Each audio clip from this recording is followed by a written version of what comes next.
Starfield, a cosmic letdown.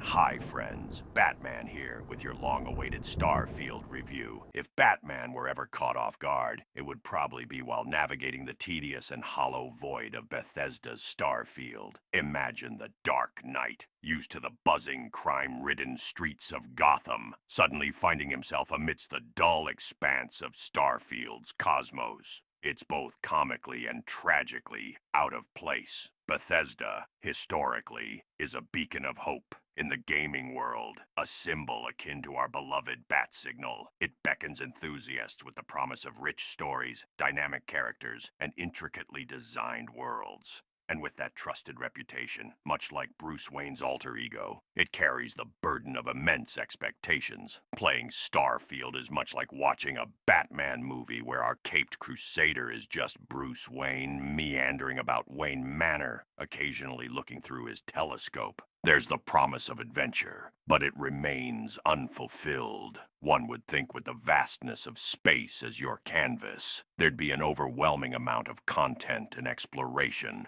But much of the game feels like Batman's utility belt, with only one batarang, severely lacking. Within a mere 10 hours, you'll experience déjà vu, with dialogues becoming tiresomely repetitive. It's the equivalent of Batman being reminded of his parents' fate every single time he meets someone in Gotham. It's poignant the first time, tedious the second, and by the 100th, it makes you want to shout, "Enough!" The game showcases planets, numerous in count, but scarce in originality. Think of these as Batman's rogues gallery, but instead of unique villains, you encounter the same henchmen, wearing different hats. Among these numerous orbs, very few are worth your time, a far cry from the promise of unending exploration and wonder. A significant oversight, and arguably a cardinal sin in a space odyssey, is the baffling lack of mechanics allowing players to enter a planet's atmosphere smoothly. Imagine Batman facing off against the Joker, but instead of an epic duel, they sit across from each other playing chess. It's not what we signed up for. The inventory system, it's a Riddler's enigma with none of the charm. For a game that encourages exploration, the constant need to micromanage inventory because of its limited space feels like Batman being interrupted mid-battle to charge his Batmobile. There's a break in immersion, a hindrance that feels unnecessary and burdensome.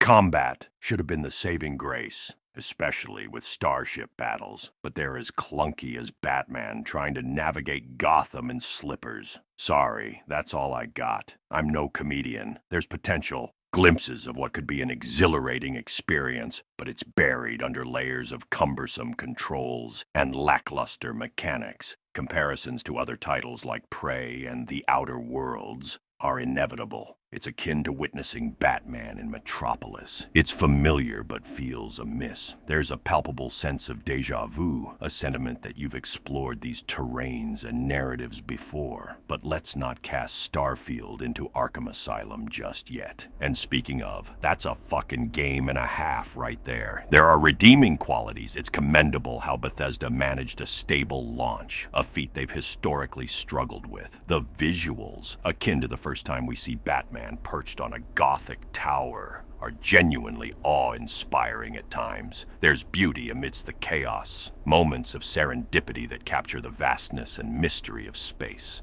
Rumors hint at potential future DLCs, and perhaps these additions will instill the life and vigor Starfield desperately needs. Maybe the universe will expand in ways that feel organic, teeming with stories, challenges, and characters that resonate. In its current state, however, Starfield seems like an unfinished symphony.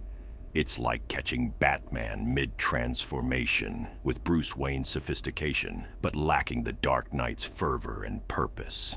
Dive into this vast space if you must, but brace yourself for pockets of void amidst the stars. For now, in this seemingly boundless universe, amidst the nebulas, black holes, and constellations, there's a distinct echo of a missed opportunity. And in that vast silence, If you listen closely, you might just hear a disappointed sigh, not from the Caped Crusader, but from legions of gamers who expected more. In the end, while space might be the final frontier for many, for Bethesda, it's a lesson that even within the vastness of the cosmos, it's the details, the soul, that truly matters. As Batman would say, it's not what you put on the screen that defines you, but what you do with it.